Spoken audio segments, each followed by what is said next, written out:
ونعوذ بالله من شرور أنفسنا ومن سيئات أعمالنا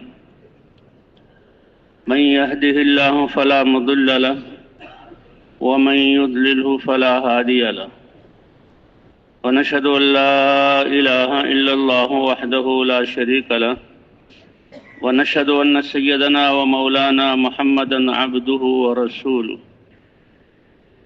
صلى الله تعالى عليه وعلى آله وأصحابه وأتباعه وسلم تسليما كثيرا كثيرا.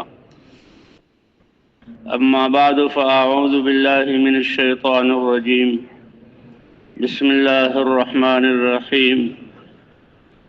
إن الذين قالوا ربنا الله ثم استقاموا تتنزل عليهم الملائكة ألا تخافوا ولا تحزنوا وأبشروا بالجنة التي كنتم توعدون نحن أولياؤكم في الحياة الدنيا وفي الآخرة ولكم فيها ما تشتهي أنفسكم ولكم فيها ما تدعون نزلا من غفور رحيم. وقال تعالى من عمل صالحا من ذكر أو أنثى وهو مؤمن فلنحيينه حياة طيبة ولنجزينهم أجرهم بأحسن ما كانوا يعملون. وقال تعالى ولو أن أهل القرى آمنوا واتقوا لفتحنا عليهم بركات من السماء والأرض ولكن كذبوا فأخذناهم بما كانوا يكسبون. صدق الله العظيم. وقال رسول الله صلى الله عليه وسلم أيها الناس إن الله سبحانه وتعالى يقول مروا بالمعروف وانهوا عن المنكر قبل أن تدعوا فلا أجيب لكم وتسألوني فلا أعطيكم وتستنصروني فلا أنصركم. وقال النبي صلى الله عليه وسلم بلغوا عني ولو آية. وقال عليه الصلاة والسلام ألا فليبلغ الشاهد منكم الغائب أو كما قال النبي صلی اللہ علیہ وسلم. میرے عزیز دوستوں اور بھائیوں، اللہ نے انسان کو بہت بڑی شرافت اور کرامت عطا فرما کر اور ہر انسان کو یہ قیمتی شکل اور اعضاء عطا فرما کر اور یہ وقت کا سرمایہ اللہ نے عطا کیا ہے اور تھوڑے سے وقت کے لیے اس دنیا میں بھیجا ہے. یہ دنیا انسان کا وطن، ٹھکانہ اور گھر نہیں ہے، بلکہ یہ تو گزرگاہ ہے اور یہاں امتحان اور آخرت کی تیاری کے لیے پیدا کیا. انسان دنیا میں آنے سے پہلے کوئی قابل ذکر چیز نہیں تھا. هل أتى على الإنسان حين من الدهر لم يكن شيئا مذكورا. ساتوں زمین اور آسمان تھے، آدم علیہ السلام نہیں تھے. اللہ نے اپنی قدرت سے جنت میں بنایا. ہر انسان دنیا میں کتنا قیمتی اشرف المخلوقات بن کر آیا، لیکن اس سے پہلے اس کا کوئی قابل ذکر کوئی چیز نہیں تھی، کوئی ذکر ہی نہیں تھا، نہ اشارہ کیا جا سکتا تھا. اللہ نے اشرف المخلوقات بنا کر بھیجا اور سارے کائنات کو اس کے لیے مسخر کیا. هو الذی سخر لکم ما فی السماوات وما فی الارض جميعا منہ. اللہ نے ساری کائنات کو تمہاری خدمت میں لگا دیا اور اللہ نے تمہارے یہ اعضاء عطا فرما کر اللہ ہی ان سارے اعضاء کو جو ہے استعمال فرما رہے ہیں اور چلا رہے ہیں. اور تھوڑے سے وقت کے لیے بھیجا، یہاں رہنے کے لیے نہیں اور یہاں آسائشوں کے لیے نہیں، بلکہ اللہ نے جو آسائشوں والی زندگی جنت ہے اور انسان کے لیے آخرت بنائی ہے، جو ہمیشہ ہمیشہ کی زندگی ہے، وہاں کی تیاری کے لیے بھیجا. اور آخرت کی تیاری کے لیے اللہ نے سب انسانوں کو اعضاء برابر دیے. وہاں کی تیاری کیا ہے کہ سب سے اہم جو دل ہے، اور دل میں ایک یقین ہوتا ہے، ایک نور ہوتا ہے، ایک تاثر ہوتا ہے، تو وہ دل میں اللہ کی ذات کا تاثر، اللہ کی ذات کا یقین اور اللہ تعالیٰ کی ذات پر ایمان یہ دلوں میں آ جائے، اللہ کی معرفت کا نور دلوں میں آ جائے کہ اگر مسلمان ایمان کا ایک ذرہ بھی اس دنیا سے لے کر جائے، اللہ چاہیں تو اپنے قدرت سے گناہوں کو معاف فرما دیں، یا اللہ ہم سب کی حفاظت فرمائیں، گناہوں کی نحوستوں اور سیاہیوں کو جہنم کی بھٹی میں صاف کیا جائے گا، اور پھر اللہ تعالیٰ اس انسان کو جہنم سے نکالیں گے اپنے حکم سے فرشتوں کے ذریعے، اور ایک ایمان کے ذرے پر اللہ تعالیٰ اس دنیا سے 10 گنا بڑی رقبے والی جنت عطا فرمائیں گے۔ ایک ملک نہیں، ایک بر آدم نہیں، یہ روئے زمین نہیں، 10 گنا بڑی رقبے والی اللہ تعالیٰ جنت ایک ایمان کے ذرے پر عطا فرمائیں گے، اور ہمیشہ ہمیشہ یہ جنت میں رہے گا داخل ہونے کے بعد۔ تو اللہ تعالیٰ نے یہ زندگی امانت دی ہے، اللہ نے یہاں بھیجا ہے، یہ آسائشوں کی جگہ نہیں ہے، یہاں آسائشیں ہو ہی نہیں سکتی۔ اے معاذ ایاک والتنعم، اللہ کی دی ہوئی صلاحیتیں اور باہر کی یہ نعمتیں اور زندگی کی یہ نعمت اور امانت، اس کو دنیا کی زندگی کو خوشگوار بنانے پر خرچ نہ کرنا۔ وہ تو جتنی زندگی ہے، ہوا کے جھونکوں میں کتنے سانس ہیں وہ اللہ پہنچائیں گے، پانی کے قطروں میں کتنا پانی کے یہاں خزانے میں کتنے قطرے تمہارا مقدر ہے وہ اللہ پہنچائیں گے، اناج اور عزت کے دانوں پر کس پر تمہارا نام ہے وہ اللہ پہنچائیں گے، اس کا ذمہ تو اللہ تعالیٰ نے لیا۔ اس لیے زندگی کو خوشگوار بنانے کی کوشش نہ کرنا، کیونکہ اللہ نے عبادت کے لیے پیدا کیا ہے، فإن عباد اللہ لیسوا بمتنعمین، جو حقیقی انسان اور اللہ کے بندے بن کر زندگی گزارنا چاہتے ہیں، وہ اپنی صلاحیتوں کو زندگی کی خوبصورت اور آسائشیں والا بنانے کے لیے خرچ نہیں کرتے، وہ تو آخرت کی فکر کرتے ہیں، وہ تو اللہ کی عبادت میں لگتے ہیں جس مقصد کے لیے پیدا کیا۔ پھر اللہ تعالیٰ اس عبادت میں لگنے کی وجہ سے دنیا میں بھی اطمینان عطا فرماتے ہیں، دنیا میں بھی عزت اور چین سکون کی زندگی عطا فرماتے ہیں، اور پھر جتنے مراحل موت کا مرحلہ ہے، قبر کی زندگی، قبر میں رہنا ہے، میدان حشر جو 50,000 سال کا دن ہے، حساب کتاب دینا ہوگا، پل صراط پر سے گزرنا ہے، اللہ تعالیٰ نامہ اعمال تولے جائیں گے، سب جو ہے مرحلوں پر اللہ عزت عطا فرما کر جہنم سے بچا کر جنت میں داخلہ عطا فرمائیں گے۔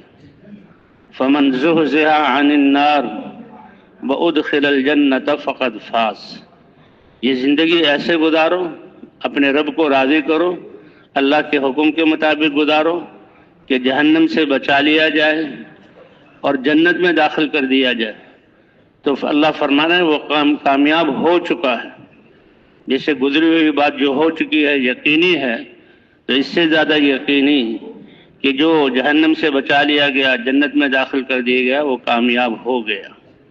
اللہ تعالیٰ نے انسان کو اسی کے لیے بھیجا دنیا میں، آخرت کی تیاری کے لیے۔ زندگی کی یہ امانت اللہ نے عطا فرمائی۔ دنیا کی زندگی بہت تھوڑی ہے، اور پھر اجر وہ ہمیشہ ہمیشہ کا ہے۔ التعب موقت والاجر مؤبد۔ عمل کا وقت جس میں اپنے آپ کو تھکانا ہے، بہت تھوڑی سی زندگی ہے، اور اس کا اجر اور ثواب اور نعمتیں اور کامیابی ہمیشہ ہمیشہ کی۔ اللہ کے رسول صلی اللہ علیہ وسلم نے فرمایا، اعمار امتی ما بین 60 و 70۔ اللہ نے میری امت کی عمر عمومی طور پر 60 اور 70 کے درمیان کی ہے، بہت سے کم لوگ اس سے زیادہ زندگی بھی پائیں گے۔ تو اس 60-70 سالہ زندگی میں 12 سال انسان کے بچپن میں گزر جاتے ہیں، اور کم از کم تہائی حصہ انسان سوتا ہے۔ بچپن میں اللہ کا کوئی امر نہیں، لیکن تربیت ماں باپ کے ذمے کہ بالغ ہوتے جو اللہ کے احکام ہوئیں گے، ہر نماز، ہر روزہ، ہر عمل ایسا کامل، مکمل اور نورانی ہو کہ اللہ کے دربار میں پیش ہو، اللہ خوش ہو جائے۔ اس لیے فرمایا کہ وہ 7 آدمی کہ جن کو اللہ تعالیٰ میدان حشر میں اپنے عرش کے سائے میں جگہ دیں گے، 7 یظلہم اللہ فی ظلہ یوم لا ظل الا ظلہ۔ 7 قسم کے لوگ ایسے ہوں گے کہ جب زمین تانبے کی ہوگی، سورج سواندے پر ہوگا، لوگ اپنے پسینوں میں گناہوں کے بقدر غرق ہوں گے، نفسی نفسی کا عالم ہوگا، تو 7 قسم کے آدمی ایسے ہوں گے کہ جن کو اللہ تعالیٰ اپنے عرش کے سائے میں جگہ عطا فرمائیں گے۔ اس میں ایک شاب نشأ فی عبادت اللہ، وہ جوان جس کی جوانی ہی اللہ کی عبادت اور اللہ کو راضی کرنے میں گزری ہو۔ کتنی سعادت کی بات ہے۔ اور یہ کب ہوگا؟ جبکہ بچپن ہی سے اس کی تربیت کی جائے۔ اور تربیت کون کرے گا؟ اس کے ماں باپ کریں گے۔ ہر بچے کو اللہ فطرت اسلام پر پیدا کرتے ہیں، فطرت اسلام پر پیدا کرتے ہیں، لیکن ماں باپ اور ماحول اس کو بدلتا ہے۔ اس لیے ماحول کا درست ہونا اور ماحول کا ایمان والا ہونا یہ ضروری ہے۔ مولانا صاحب رحمۃ اللہ علیہ فرماتے تھے، دین کو سمجھنا، دین پر عمل کرنا اور دین کے لیے قربانی کرنا ماحول سے آسان ہو جاتا ہے۔ ماحول ہر مشکل چیز کو آسان کر دیتی، سب کر رہے ہیں اس لیے آسان، اور ہر دور والی چیز کو قریب کر دیتی ہے۔ اور ماحول نہ ہو تو آسان چیز بھی وہ مشکل ہو جاتی ہے۔ اب دین اسلام پر چلنا، سنت زندگی کو اختیار کرنا یہ فطرت ہے، اللہ نے اس کے مطابق بنایا ہے، اور دین اسلام فطرت کے مطابق اتارا ہے، لیکن جب ماحول نہ ہو تو بڑا مشکل ہے۔ حضرات انبیاء کرام اپنی قوموں کے پاس اسی وقت آتی تھی جب لوگ فطرت سے ہٹ جاتے تھے، اللہ کے دین سے دور ہو جاتے تھے اور اپنی ہلاکت کے اسباب جمع کر لیتے تھے۔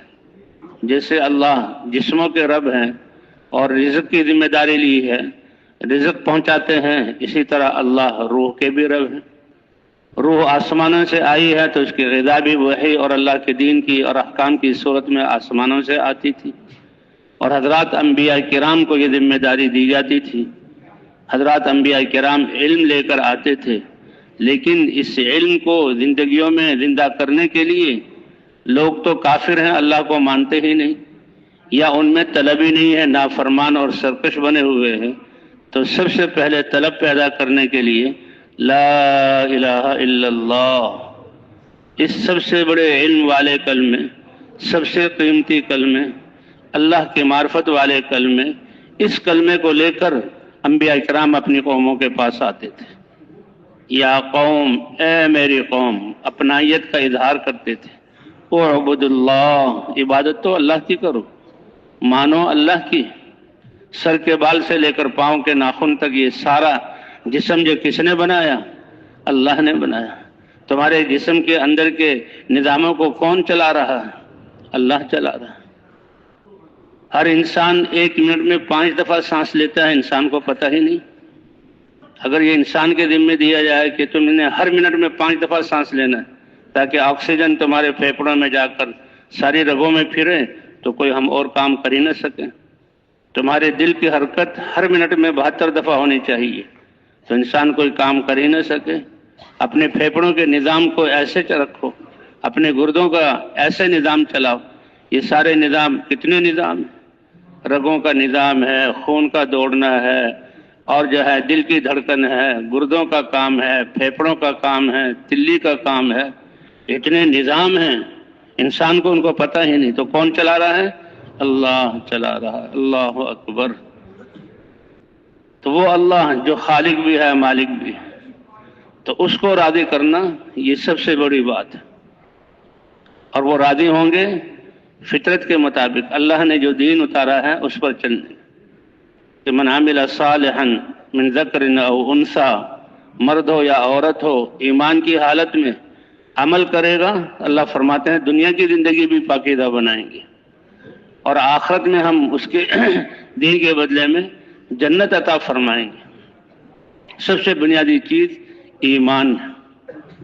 اسی لیے حضرات انبیاء کرام اس اللہ کی معرفت، کلمہ ایمان کو لے کر پھرتے تھے، اس سے اللہ کی پہچان آتی تھی۔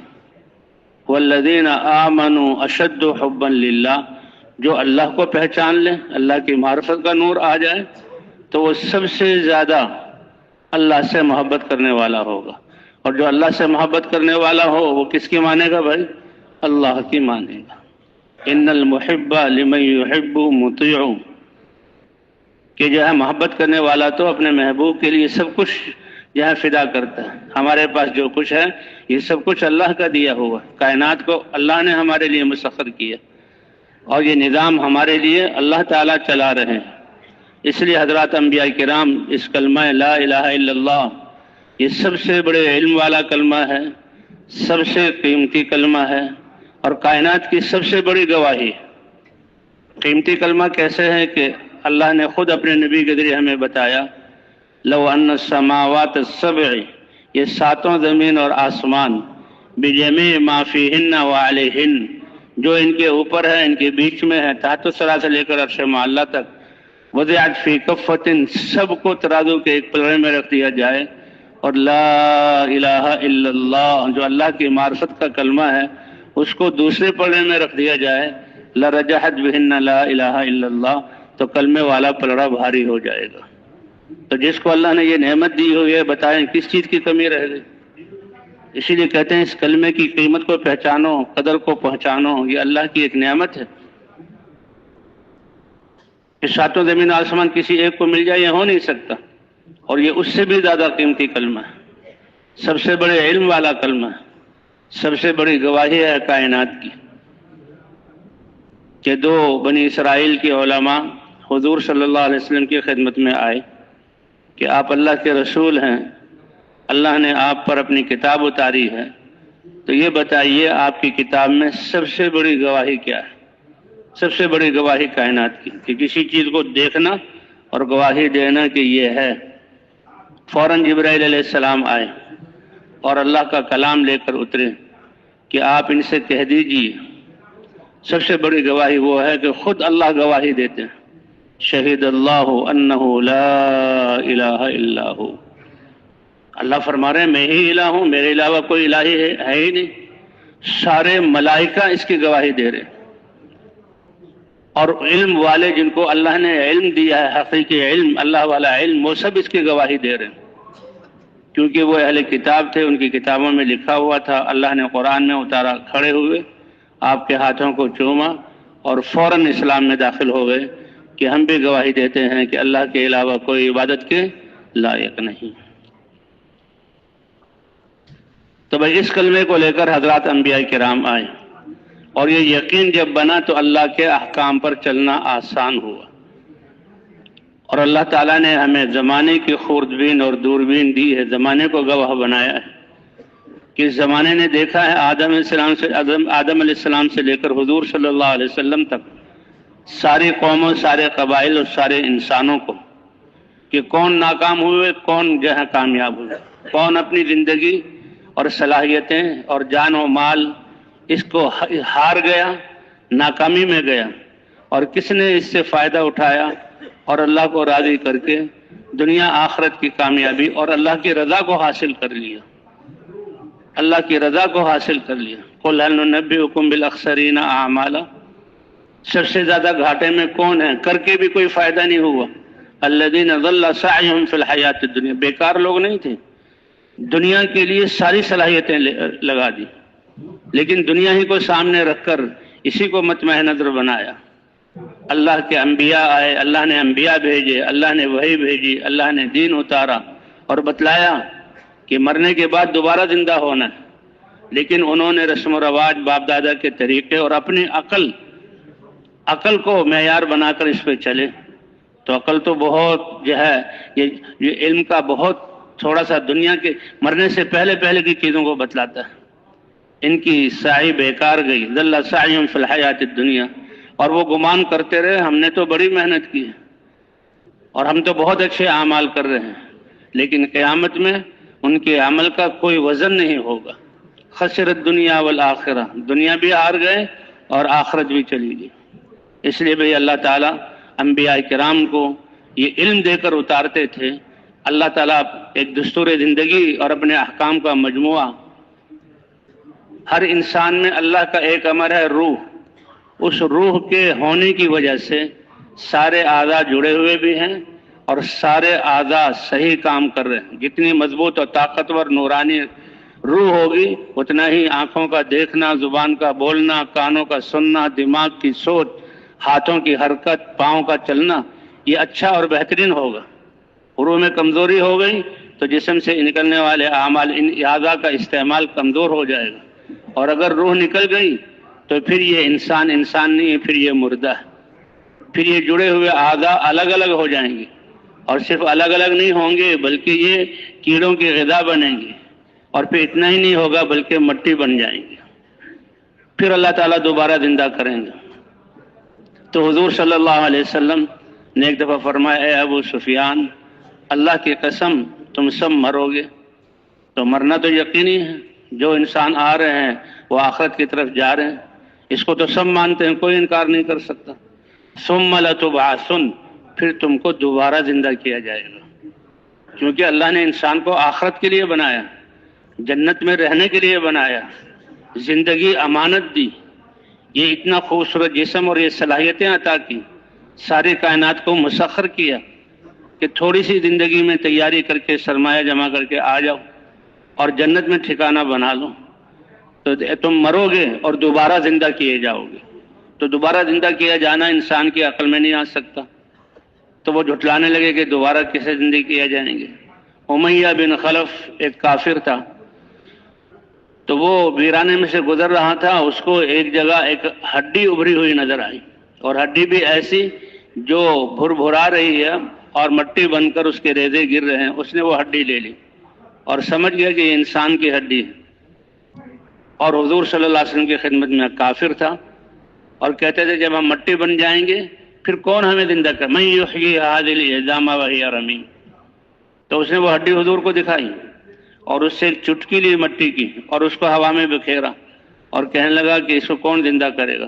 اللہ تعالیٰ فرماتے ہیں کتنا بھولا اور کتنا نادان ہے یہ انسان، کہ جس اللہ نے عدم سے، اس کا کوئی وجود ہی نہیں تھا، عدم سے اتنا بڑا جسم اور انسان بنا کر دنیا میں بھیجا ہے، اس کے مرنے کے بعد اس کے اعضاء کو جمع کرنا کیا ہمارے لیے مشکل ہے؟ اے نبی آپ کہہ دیجئے، یحییھا الذی انشأھا اول مرہ وہو بکل خلق علیم، کہ جس اللہ نے عدم سے وجود دے کر یہ اتنا بڑا جسم بنایا تھا، وہ اس کے ذرات کو جمع کر کے دوبارہ اس کو زندہ کریں گے۔ حضرت ابراہیم علیہ السلام، اے اللہ میں آپ کا خلیل ہوں، نبی ہوں، انسانوں کو بتا رہا ہوں کہ اللہ یہ زندگی عارضی ہے، مرنا ہے، اور مرنے کے بعد دوبارہ زندہ ہونا ہے، اور اس زندگی کا حساب ہوگا۔ ارنی کیف تحیی الموتى، میں تو نبی ہوں، تیرا خلیل ہوں، اس کا یقین ہے، لیکن آنکھوں سے دیکھنا اس کی اور ہی بات ہے، تو مجھے دکھا دیجئے آپ کیسے مردوں کو زندہ کریں گے۔ اللہ کے خلیل تھے، اللہ کی بارگاہ میں عرض کیا، اے ابراہیم 4 پرندے لو، 4 مختلف، یعنی مور تھا، کبوتر تھا، اور بھی 4 قسم کے پرندے لو، اور ان کو اپنے سے مانوس کرو، ہلاؤ، کہ جب تم بلاؤ وہ تمہارے پاس آ جائیں۔ یہ جانوروں کو گھروں میں پالتے ہیں نا، ایک تو جو ہے جنگلی جانور ہوتا ہے وہ تو بھاگتا ہے، لیکن جس کو گھر میں پالا جائے اسے پالتو کہتے ہیں، وہ انسان سے مانوس ہو جاتا ہے۔